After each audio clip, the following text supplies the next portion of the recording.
The clock above Big Rig's diner flickered 11:37 p.m. when the beat-up Ford pickup rolled in. Inside the cab, Mark Harris white-knuckled the steering wheel while his wife Pamela stared straight ahead.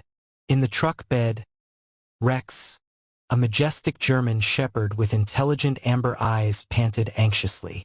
He knew this wasn't their usual stop. The couple didn't order coffee when Mark opened the back door.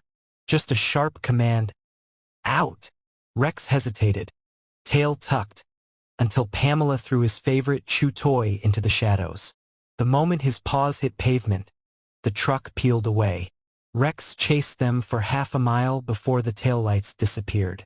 Now alone beneath the buzzing neon sign, the proud guard dog sat perfectly still as rain began to fall. Somewhere in the darkness, a tiny whimper echoed, though Rex didn't hear it yet. This was the night his old life ended, and an unexpected journey began. The metallic bang of the truck door shutting was the last sound Rex would ever hear from his family. It ricocheted off the diner's grease-stained walls like a gunshot. The 95-pound shepherd stood frozen, muscles coiled, waiting for the familiar whistle that never came. Raindrops slid down his black muzzle like tears as the pickup's engine faded into the storm. Inside Big Rig's diner, Frank Morrison, a 58-year-old Vietnam vet with a permanent limp, scraped the grill while humming a Willie Nelson tune. He never noticed the abandoned dog through the rain-streaked windows. Rex's paws left wet prints as he circled the parking lot, nose working overtime. The scent of his family was already dissolving in the downpour. Then a sound. Not the wind, not the rain. Something small, something afraid. Coming from the storm drain near the dumpsters, midnight at Big Rig's meant two things: bad coffee and lonely truckers. Tonight, it also meant an abandoned German shepherd bleeding on the asphalt. Rex's paw pads were shredded from chasing that disappearing truck, leaving crimson streaks near the dumpsters. Inside, Frank wiped down counter number 4 where Hank, a long-haul trucker with a handlebar mustache, nursed his third cup of joe. Neither man saw the drama unfolding outside. The storm intensified, each raindrop hitting Rex's back like a tiny bullet. Then it came again, that pitiful whine from the drainage ditch. Rex's ears swiveled forward. Every instinct told him to guard the diner's door where humans might return. But that sound, it reminded him of his own puppy cries from long ago. With a determined whine, Rex turned toward the ditch. The real test of his loyalty was about to begin. Agony shot through Rex's legs with every step toward that haunting sound. The drainage ditch reeked of rotting food and motor oil, a far cry from the plush dog bed he'd known just hours before. There, wedged beneath a crumpled burger wrapper, was a sight that would change both their lives. A trembling ball of tan fur no bigger than a coffee mug. The puppy, later named Milo, was skeletal, his breathing shallow. Rex sniffed cautiously. Parvovirus. He knew that smell from the time his littermates got sick. The puppy's dull eyes blinked open, tail giving one feeble thump against the concrete. Somewhere in the distance, thunder rumbled. Rex glanced back at the diner's glowing windows, then at the puppy. His choice was instant. Gently, oh so gently, he clamped his teeth around Milo's scruff and lifted. The 12-pound trek back to the diner would leave blood trails in the gravel. But Rex didn't care. He'd found his purpose. The neon open 24 hours sign cast eerie shadows as Rex lay curled around Milo near the dumpster. 3:07 a.m. according to the diner's clock. No trucks had come. No voices called his name. Just the endless drumming of rain on pavement. Milo shivered violently against Rex's chest despite the shepherd's body heat. The puppy was fading fast. Rex licked Milo's ears, remembering how his own mother had done the same during thunderstorms. A new sound made his head snap up, rustling in the juniper bushes. Not the wind. Something bigger. Something hungry. Yellow eyes gleamed in the darkness as Brutus, the 120-pound junkyard mastiff, emerged with his pack. Their ribs showed through mangy fur. Rex bared his teeth but didn't move. Not with Milo depending on him. Brutus lunged first, teeth sinking into Rex's shoulder. The shepherd took the pain silently, shielding Milo with his body. Just as the pack closed in, the diner's back door flew open with a bang. Jesus H. Christ. Frank's voice boomed across the lot. What he saw would haunt him for years. Frank's bad knee screamed as he charged into the rain, wielding his spatula like a sword. The scene before him froze time. A noble German shepherd standing over something small, surrounded by 4 snarling strays. Blood matted the shepherd's fur, but he refused to yield. The strays scattered when Frank swung his weapon. Up close, the truth hit like a punch. That something small was a dying puppy wrapped in a fast food bag. Rex locked eyes with the old cook, exhaustion and defiance warring in his gaze. Frank knew that look, saw it in Nam on men who'd given everything. "Easy, soldier," Frank murmured, hands shaking as he reached for Milo. Rex's growl was weak but warning. Frank understood. He stripped off his flannel shirt instead. "We're gonna get you both inside," he promised, wrapping the shivering bundle. Lucy, his 22-year-old waitress, appeared in the doorway. "Call Doc Henderson," Frank barked. "And bring the whole damn bacon platter." The rescue had begun. Kneeling in the gravel, Frank's bad knee popped like a firecracker. Up close, the German shepherd's wounds told a brutal story. Matted fur, foamy saliva, eyes glazed with pain. But what stole Frank's breath was how the 90-pound dog refused to budge from that filthy puppy. "Easy, soldier," Frank murmured, reaching slowly. Rex flinched but didn't bite, even when Frank peeled back the Burger Barn bag. Milo's ribs protruded like a xylophone. The stench of parvovirus hit Frank's nose, that sweet rotten apple smell he remembered from childhood farm dogs. "Lucy!" His shout cracked across the parking lot. Inside, Hank the trucker nearly spilled his coffee as the young waitress lunged for the phone. Frank pressed 2 fingers to Milo's chest. The heartbeat fluttered like a dying hummingbird. Rex whined, licking Frank's wrist with a sandpaper tongue. "A plea. Promise." The old cook's voice broke. "Hang on, little fellas. Help's coming." Lucy's sneakers splashed through oil-slick puddles, her diner apron flapping like a surrender flag. At the ditch's edge, she froze. "Frank, this pup's not gonna..." Her words died when Rex growled. "Not aggressive. Protective." Lightning flashed, illuminating how Milo's tiny paw rested against Rex's bloody muzzle. Like trust, like family. Frank scooped them up, his arms trembling under the weight. At 58, he'd carried wounded soldiers lighter than this burden. The diner's warmth hit them like a wall coffee, bacon grease, and Hank's Old Spice. "Clear booth 3, Frank ordered. Rex never took his eyes off Milo as Frank laid the puppy on red vinyl. Hank's calloused hands slid a heated towel underneath. "My daughter's a vet tech in Tulsa," he said, phone already dialing. "Says we need sugar water, stat." Lucy sprinted for the syrup bottle as Rex collapsed beside the booth, his watchful gaze saying what none dared voice. "Don't let him die." The jukebox's country twang cut off mid-chorus as every eye locked on booth 3. Milo's breaths came too fast, shallow little gasps that fogged Hank's pocket mirror.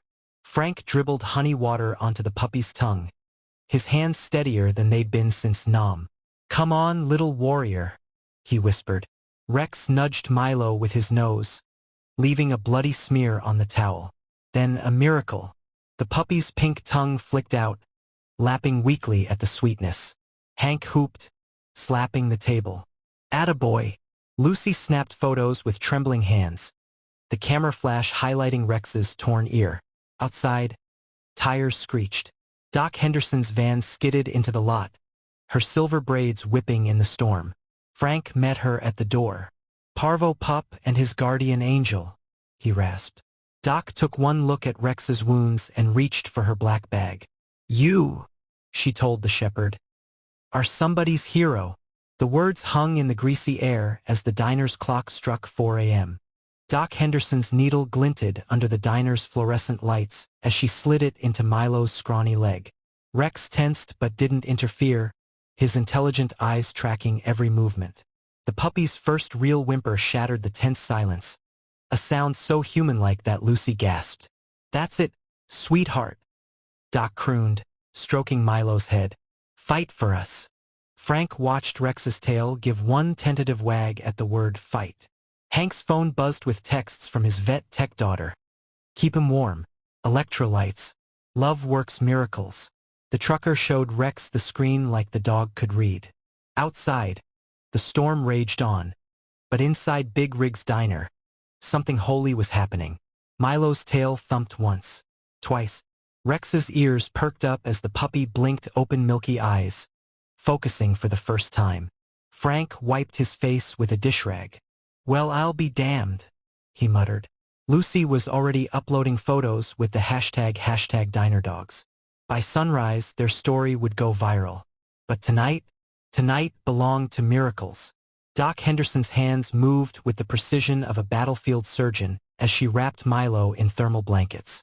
Sepsis, hypothermia, dehydration, she listed, shooting Frank a look. This pup shouldn't be alive. Rex panted anxiously, his gaze darting between the vet and his tiny charge. When Doc lifted Milo for transport, the shepherd blocked the door, a low growl rumbling in his chest. Easy, big fella, Frank soothed, rubbing Rex's neck. She's one of the good ones. Doc studied the pair, the noble German shepherd who'd carried death away from a storm drain, the puppy now breathing steadily in her arms. That your dog? She asked Frank. The old cook shook his head. Nope, but I reckon I'm his human now. Lucy snapped a final photo, Rex's bloody muzzle resting against Doc's sleeve as she cradled Milo. The image would break the internet by noon. But in this quiet moment before dawn, with Hank snoring in booth 4 and coffee brewing fresh, rain lashed against Big Rig's windows as Doc Henderson worked under the flickering fluorescent lights. Rex lay panting beside the treatment table, his amber eyes never leaving Milo's tiny form. The neon pie and coffee sign outside cast a crimson glow across Frank's weathered face as he held the 4-bag. Pup's got a 20% chance, Doc muttered, adjusting the catheter. Lucy bit her lip, remembering the stray cat she'd lost last winter. Then a weak paw twitched. Rex's head snapped up, ears pricked forward. Hank choked up watching the shepherd nudge Milo with his nose, just as his own old cattle dog used to do. Somewhere beyond the storm, dawn was coming. The breakfast rush would have to wait. Frank's cast-iron spatula clattered to the grill as he rushed to booth 3. Doc had transformed the vinyl seat into a makeshift ICU thermal blankets, 4 lines, and the smallest oxygen mask Frank had ever seen. Rex stood guard like a sentinel, his bandaged shoulder seeping through the gauze. He needs blood, Doc said bluntly. Frank rolled up his sleeve without hesitation. Take mine, Lucy gasped when the vet shook her head. Canine transfusion. Rex is the only match. The shepherd didn't flinch when the needle went in. As his blood flowed through the tube toward Milo, the jukebox coincidentally played, You've Got a Friend. Hank wiped his eyes with a grease-stained napkin. 3:42 a.m. The diner's clock ticked louder than Doc's stethoscope. Milo's heartbeat was fading, Rex's breathing shallow. Lucy clutched Frank's arm as the old vet worked silently. Then, the unthinkable. The oxygen machine's alarm shrieked. Flatline. Rex whined, pressing his face against Milo's side. Doc grabbed the epinephrine. Stay with us, little man. Frank's prayer joined Hank's muttered rosary. Lucy's tears fell on Rex's head as she stroked his ears. Suddenly, Rex let out a sharp bark, and Milo coughed. The EKG blipped, then blipped again. Stronger. Doc's hands shook as she adjusted the flow. Doc's flashlight revealed what the naked eye had missed. Tiny puncture wounds on Milo's belly. Coyote attack, she confirmed. Frank's blood ran cold imagining the scene. A predator, a desperate mother hiding her pup in the storm drain. Rex licked the wounds gently, his canine instincts recognizing the story. Doc's next discovery hit harder. This collar. She held up a flea-infested red bandana with embroidered letters, Buddy. Hank's coffee cup shattered on the floor. That's the Miller's dog. They moved cross-country last month. The unspoken truth hung heavy. Someone had abandoned Milo deliberately. Rex's growl vibrated through the diner's foundation. Frank made a decision right then. He took off his own dog tags, the ones from Vietnam, and fastened them around Rex's neck. "You're home now, soldier." Sunrise painted the diner gold as Lucy set down 2 bowls. Rex sniffed the hamburger meat but didn't touch it, just stared at Milo's 4-line. "Stubborn as his new owner," Doc chuckled, nodding at Frank. Only when Milo managed 3 licks of chicken broth did Rex finally eat, chewing slowly while keeping one paw on the puppy's blanket. Hank snapped a photo that would later go viral. The battle-scarred shepherd sharing his bowl with the tiny survivor. Frank watched from behind the counter, his heart doing that funny squeeze he hadn't felt since his wife was alive. The bell over the door jingled. A woman in a sheriff's uniform stepped in, her eyes immediately drawn to booth 3. "Got a call about some miracle dogs." Sheriff Diaz removed her hat as Doc explained the situation. Outside, curious townsfolk pressed against the windows. Frank flipped the close sign but left the lights on. This was too important. Hank manned the grill, cooking up a special liver treat recipe his daughter texted. Lucy organized a donation box that quickly overflowed with cash and blankets. Rex tolerated the attention as long as they didn't separate him from Milo. When little Mrs. Perkins from the flower shop started singing Amazing Grace, even the sheriff joined in. The moment crystallized in Frank's memory. The wounded warriors at the center of this impromptu vigil, the community circling around them. Doc checked Milo's 4 and smiled. Temperatures normalizing. The diner erupted in cheers. Rex's tail thumped once, twice. Then he laid his head down and slept, truly slept, for the first time in days. Hank's gnarled fingers struggled with his smartphone camera. "Damn it, Lucy. How do I make it brighter?" The resulting photo, Rex's head resting on Milo's blanket, Frank's dog tags glinting around his neck, wasn't perfect. But the caption struck gold. "Big Rigs Diner, I-40 exit 114. These heroes need your prayers." Shares exploded when country star Dolly Parton reposted it. By lunchtime, news vans clogged the parking lot. Frank grumbled about damn reporters, but let Lucy handle interviews. Rex became an internet sensation for all the wrong reasons. The comments section revealed his original name, Thor, and showdog pedigree. "They dumped a champion?" Hank roared, slamming his fist on the counter. Sheriff Diaz took notes grimly. The Harris family would have some explaining to do. Mrs. Edna Perkins hadn't left her house since her husband's funeral. Until today. The elderly woman shuffled into the diner carrying a handmade quilt and a check for $5,000. "For the vet bills," she declared, placing it in Lucy's shaking hands. Then she did something extraordinary. She knelt beside Rex, looking into his soulful eyes. "You remind me of my Joe," she whispered, stroking his ears. "Same brave heart." When Milo licked her fingers, Edna burst into tears. Frank brought her sweet tea as she recounted how Joe's service dog had stayed by his coffin for 3 days straight. The moment went viral too. #Edna and the boys trended by evening. But the real miracle? Watching the widow smile for the first time in years. Daybreak on the 3rd morning brought an unexpected sound, the soft thump-thump-thump of Milo's tail against the blanket. Rex immediately sat up, nudging the puppy with his nose. Doc Henderson hooped, startling awake the reporters napping in their cars. Frank flipped pancakes shaped like dog bones while Lucy streamed live to 200,000 viewers. Milo's first real meal, scrambled eggs and rice, disappeared in seconds. Rex watched with proud dad energy, occasionally licking Milo's face clean. Then the unthinkable happened. The puppy stood on wobbly legs and took 3 steps before collapsing into Rex's paws.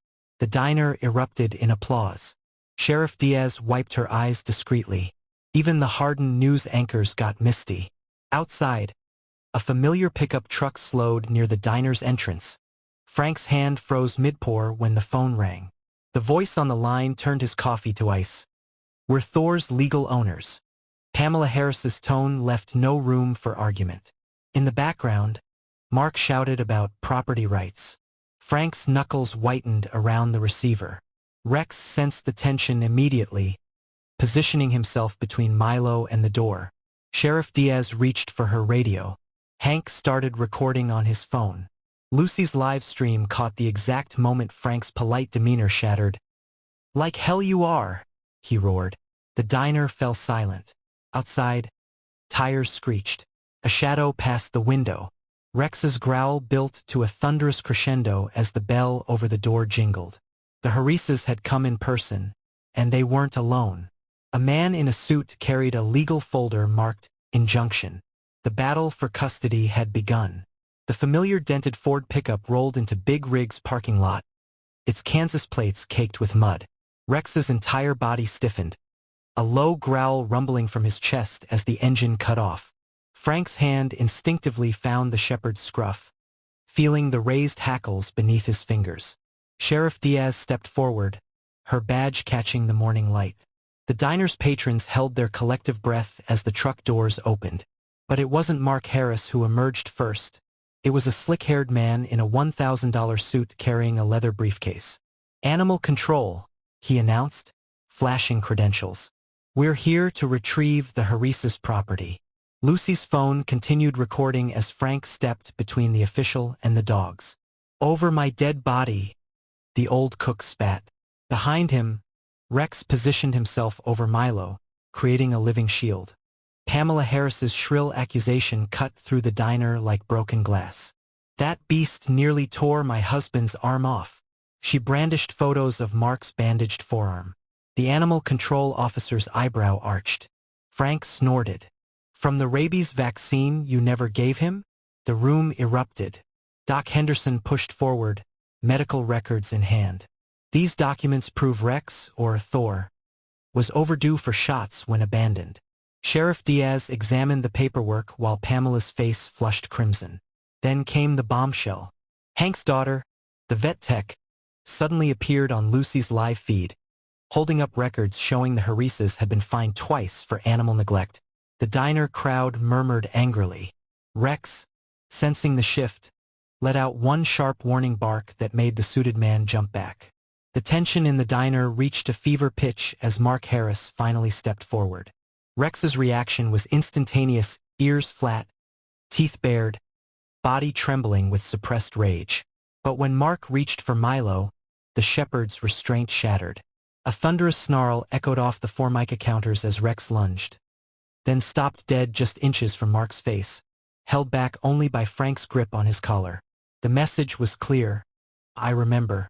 Sheriff Diaz saw the truth in that moment. "Dogs don't lie," she said quietly, hand resting on her sidearm. The animal control officer hesitated, then closed his briefcase with a snap. "We'll need to investigate these neglect claims." Outside, news cameras captured every second as the Harises retreated to their truck, their case crumbling faster than the diner's day-old biscuits. The moment the Harises' truck disappeared, Sheriff Diaz turned to Frank with a knowing look. "Got something you should see." She spread out evidence photos on the counter security footage from the night of abandonment, veterinary records, even texts between the Harises discussing getting rid of the expensive purebred. The clincher? A time-stamped selfie of Pamela at a dog show just hours before dumping Rex. Her caption reading, "Finally free of that loser." Frank's hands shook with rage as he stroked Rex's head. "What now?" Doc Henderson asked. The sheriff smiled grimly, tapping the warrant form she'd prepared. "Now we make sure they never own so much as a goldfish again." Outside, Edna Perkins arrived with homemade Justice for Rex and Milo signs, her army of senior center friends right behind her. Sheriff Diaz projected the diner's security footage onto the big screen TV, usually reserved for football games. The grainy black and white images showed the full story. Mark Harris dragging Rex from the truck, Pamela tossing what looked like a bundle of rags toward the storm drain. But it was the timestamp that shocked everyone, 11:42 p.m., during the worst of the storm. Hank choked up first. "They left them in that?" Then came the heartbreaker, footage of Rex limping back and forth between where he'd been abandoned and the drain where Milo whimpered, unable to choose between waiting for his family and saving a life. Frank had to leave the room. Even the hardened truckers wiped their eyes. The video ended with Rex finally carrying Milo toward the diner's light, his gait unsteady but determined. Sheriff Diaz paused it right there. "This," she said hoarsely, "is what real loyalty looks like." The diner fell silent as Sheriff Diaz held up an evidence bag containing a crumpled receipt. "Found this in their glove compartment.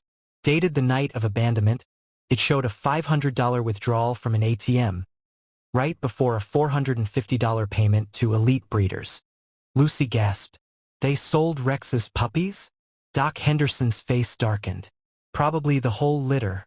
Kept the stud dog for shows, then dumped him when he got too old." Frank's blood boiled imagining Rex's confused search for his missing puppies before being abandoned himself.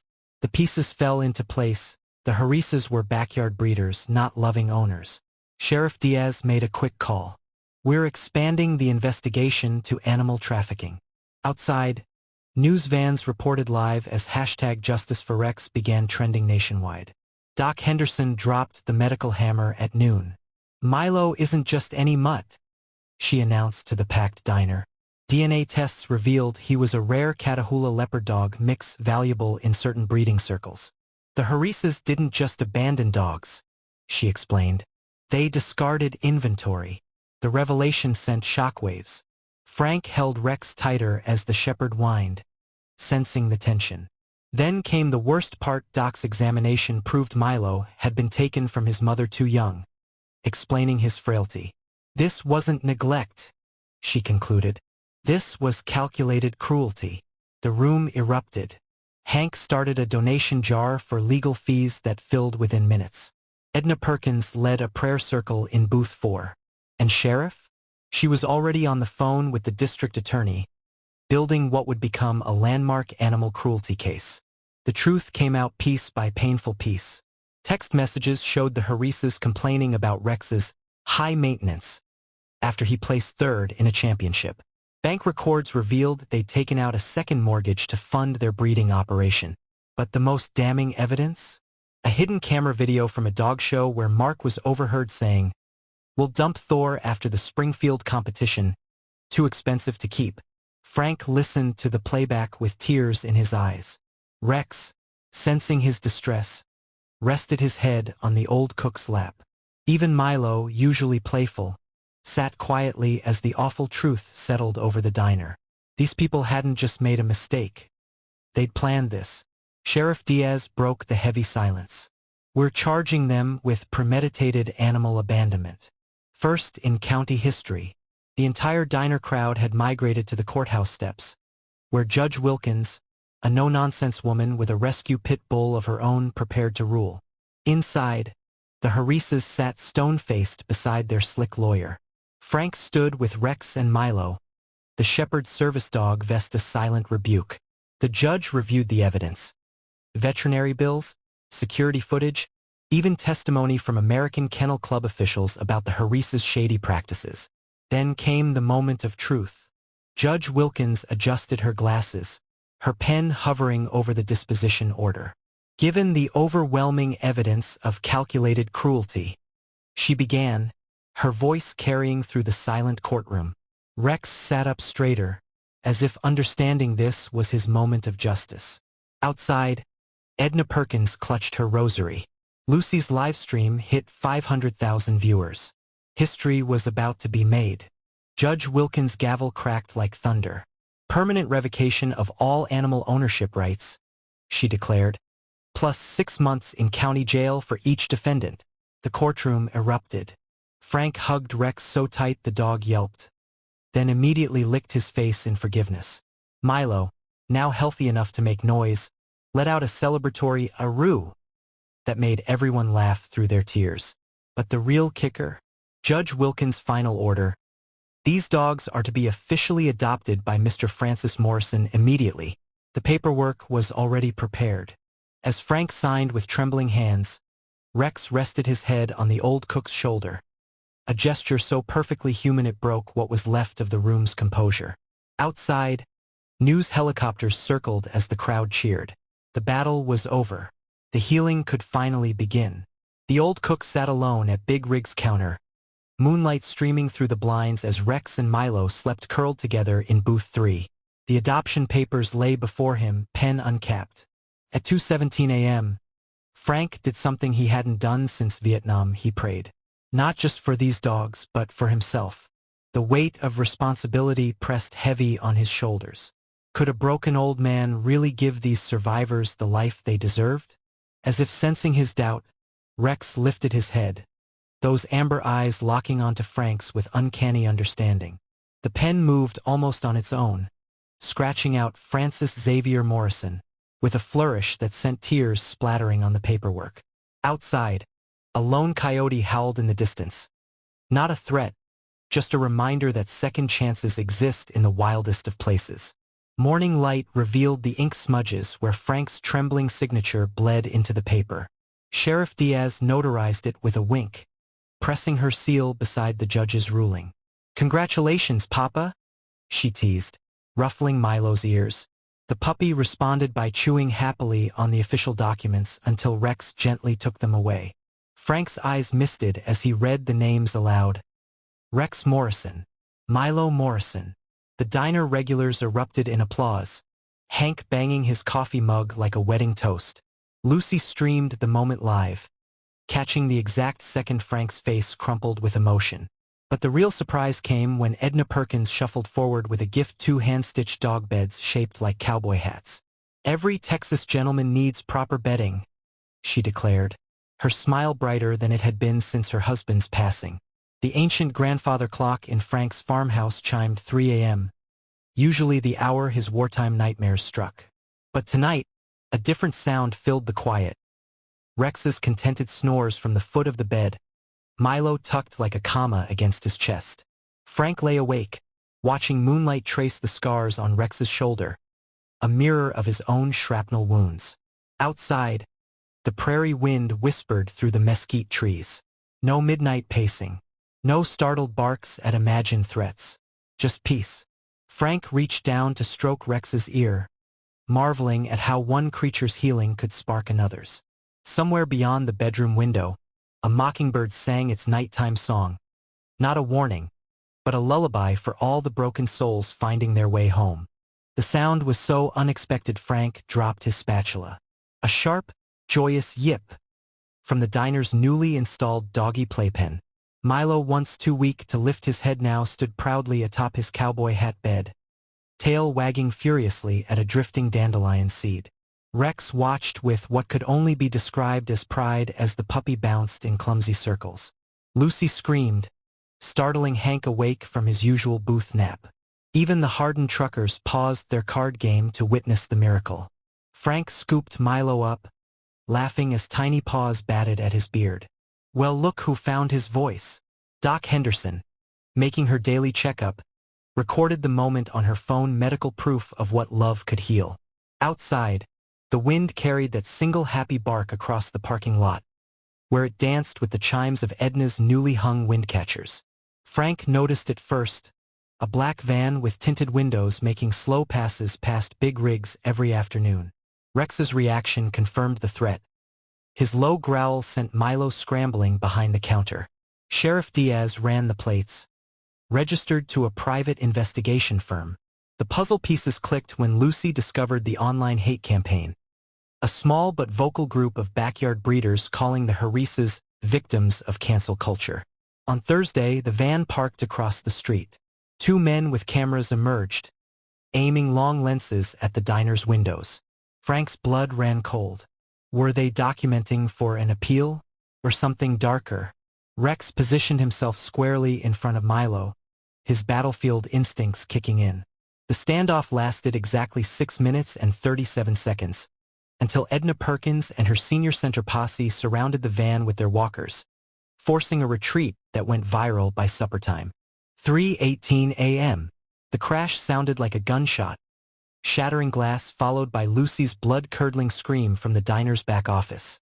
Frank and Rex arrived simultaneously, the shepherd charging ahead with a ferocity that sent the intruder scrambling back through the broken window. What they found turned stomachs. Stolen files scattered, Lucy clutching her arm, and worst of all, Milo's empty bed. The puppy's terrified whimpers echoed from the parking lot. Frank didn't think, he moved. Rex was already a blur of fur and fury through the shattered window. Sheriff Diaz's patrol car squealed into the lot just as the security lights revealed the horrific scene. A masked figure clutching Milo by the scruff, backing toward that black van. What happened next would be debated for weeks. Some swore Rex flew 10 feet through the air. Others claimed he moved like a shadow given teeth. All agreed on one thing: no one touches a soldier's family. The security footage told the story in grainy black and white heroics. Rex's 95-pound body slamming into the kidnapper at 22 miles per hour, teeth closing on the wrist holding Milo. The puppy tumbled safely to the asphalt as the masked figure howled in pain. Sheriff Diaz's taser crackled, but Rex had already herded Milo behind the diner's dumpster, standing guard like Cerberus at the gates of hell. Frank arrived seconds later, his shotgun pumping as he scanned the darkness. The would-be dognapper escaped into the night, but left behind crucial evidence: a business card for Elite Breeders LLC, and a text message reading, "Get the Catahoula mix at all costs." As dawn broke, Frank sat on the diner's back step, one hand buried in Rex's fur, the other cradling a trembling Milo. The war wasn't over, but they'd won this battle. Sheriff Diaz's K-9 unit led the grim search at first light. What they discovered in the juniper thicket turned a kidnapping case into something far darker: a makeshift kennel with 6 empty cages, syringes, and a ledger listing high-value breeds. But the real horror? The freshly dug graves. Doc Henderson's hands shook as she examined the site. "Puppy Mill," she confirmed. Frank vomited behind a tree while Rex stood rigid, sniffing at a familiar scent on the wind. Milo, usually playful, pressed silent against Frank's leg. The sheriff's radio crackled with breaking news. The black van had been spotted at a known dogfighting ring outside Amarillo. The connections were undeniable. What started as a simple abandonment case had unraveled a statewide animal cruelty network. And Rex and Milo? They'd been the bait that sprung the trap. The postmark said Tulsa. The handwriting shook like the author had Parkinson's. Frank almost missed it amidst the piles of fan mail, until Rex nosed the envelope onto his lap. Inside, a shaky note from a man claiming to be Mark Harris's uncle. "They stole Thor from me after my stroke. Championship bloodline worth thousands. The puppy was bait. They used sick ones to train fighting dogs." The letter included pedigree papers and a photo of Rex as a young champion, his eyes bright beside an elderly man in a wheelchair. Frank's hands trembled. All this time, Rex had been waiting for someone who couldn't come for him. That evening, Frank drove to the cemetery where his wife was buried. Rex sat quietly beside the headstone as Frank read the letter aloud through tears. Somewhere in the gathering twilight, a mockingbird sang, the same one that had kept vigil during Frank's darkest nights. The shelter's fluorescent lights buzzed like angry hornets as Frank walked the kennels, Rex and Milo trotting beside him. Dozens of hopeful faces pressed against cage doors, casualties of the Puppy Mill raid. Doc Henderson gestured to a special isolation ward. "These are the worst cases." Frank's breath caught at the sight. Emaciated dogs with missing eyes, broken tails, spirits more shattered than bodies. Then came the miracle. A gaunt German shepherd in the far cage suddenly stood upright, ears pricked. Rex froze. The two shepherds locked eyes across the distance, and the rescued dog let out a sound between a howl and a sob. Doc's clipboard clattered to the floor. That's Rex's littermate. We found the breeder records." Frank didn't hesitate. He turned to the shelter director with wet eyes and said the only words that mattered: "Add her to my paperwork." 3 dogs now waited by his truck when he left, a family forged not by blood, but by unbreakable bonds of survival. The governor signed Rex's law on a sunny Tuesday, surrounded by shelter dogs.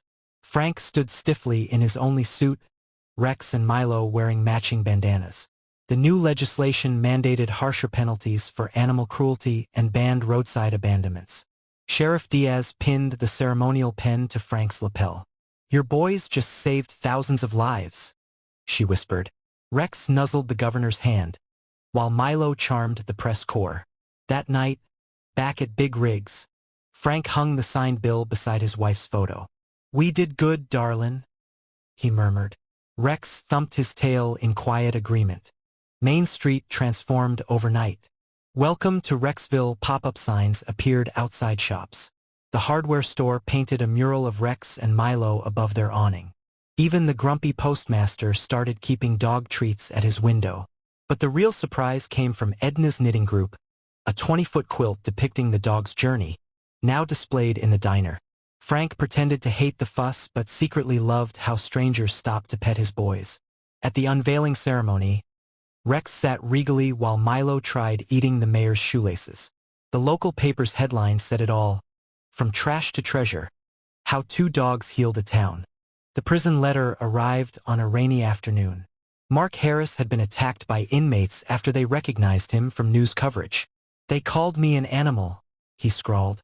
Pamela had filed for divorce. Frank showed the letter to Rex, who sniffed it indifferently before rolling onto his back for belly rubs. That evening, Sheriff Diaz shared happier news. The Black Van crew had been sentenced to 15 years. Frank celebrated by grilling steaks for his 3 dogs. As the fireflies emerged, he toasted the twilight. "Justice tastes better than revenge." Rex licked his hand as if to say, "We know." Lucy staged the perfect holiday card. Frank in a Santa hat, the dogs wearing antlers, all snuggled by the diner's tree. But the unplanned moment went viral. Milo sneezing glitter everywhere while Rex patiently licked it off his face. The image garnered 2 million shares overnight. Fan mail arrived from as far as Japan. Frank grumbled about fame but secretly framed the original photo beside his wife's portrait. On Christmas morning, the dogs discovered piles of donated toys. So many that Hank had to store extras in his rig. As carols played, Rex dropped his favorite ball into Frank's lap. Some gifts couldn't be wrapped. The diner's bulletin board overflowed with thank you notes from adopted shelter dogs. Frank often read them aloud to Rex during slow afternoons. "See this one? Buddy got a family because of you." Rex would tilt his head, as if remembering his old name. Doc Henderson noticed how Frank's hands had stopped shaking since the dogs came. Edna's arthritis improved after puppy cuddle sessions. Even Hank started dating a widow he met at the quilt exhibit. The lesson was clear. Sometimes saving something small helps heal your own broken pieces. As winter melted into spring, the diner's new sign said it best, "Home of Rex and Milo, where miracles are served daily." Sheriff Diaz's workshop packed the VFW hall. "Watch for these signs," she instructed, pointing to slides of matted fur and protruding ribs. Rex demonstrated proper body language for a scared dog, while Milo charmed the crowd. Frank shared how the Harisa's truck had seemed off that rainy night. "Trust your gut," he advised. The event spawned a neighborhood watch program. Retirees now walked shelter dogs while checking for suspicious activity. By summer, Rexville's shelter had emptied twice over. The local kids made Deputy Rex badges from popsicle sticks. Even the toughest ranchers learned to report neglect, though they'd never admit it was because of a certain tan puppy's soulful eyes. The Today Show segment lasted 4 minutes, but Frank's words echoed for years. Dogs ain't disposable. He described finding Rex's bloody paw prints, Milo's fragile body. America wept. Adoption applications flooded shelters nationwide. Back home, Frank kept a scrapbook of Rex's kids. Photos of adopted dogs sent by grateful families. The diner became a pilgrimage site. One veteran drove 300 miles just to shake Frank's hand, then adopted a 3-legged shepherd on the spot. Rex took his celebrity in stride, though he always hid when cameras flashed. Milo, however, Edna's book club analyzed the phenomenon over peach cobbler. "We recognize survival," she concluded. The women nodded. They'd all endured loss, rebuilt lives. Rex represented resilience. Milo embodied hope. Their quilting circle stitched a stunning tapestry, now displayed at the senior center, each patch telling part of the dog's journey. Frank often brought the boys to visit, where they'd be spoiled rotten with homemade treats. The ladies adored how Rex gently rested his head on walkers, or how Milo made arthritic hands feel useful again. "They're not just dogs," Edna told the newspaper. "They're living proof that it's never too late for love." Lucy compiled a video of fan letters for the dog's anniversary. A girl with autism who got her first service dog because of Rex's story. A widower who adopted a senior shepherd to honor his late wife. Even a reformed breeder who switched to rescue work. Frank watched it twice, discreetly wiping his eyes. That night, he placed extra treats in the dog's bowls. "You done good, boys," he whispered. Rex licked his cheek while Milo wagged his entire backside. The diner's guestbook overflowed with stories of changed lives, each one a testament to how compassion multiplies. Outside, the "Welcome to Rexville" sign glittered under the stars. The camera pans over a sleeping Milo curled against Rex's side, Frank's hand stroking both. "This ain't just their story," his voiceover begins. "It's yours." Close-up on Rex's wise eyes. "Maybe you're like me. Thought your best days were behind you." Cut to Milo stealing a sock. "Or maybe you're still finding your voice." Final shot of the diner at dawn. 3 shadows walking into the light. Whatever your storm drain moment, don't lose hope. The screen fades to black with simple text. Adopt. Love. Repeat. After the credits, blooper reel. Milo sneezing. Rex sighing at his antics. Frank's gruff chuckle. Because every great story should end with laughter.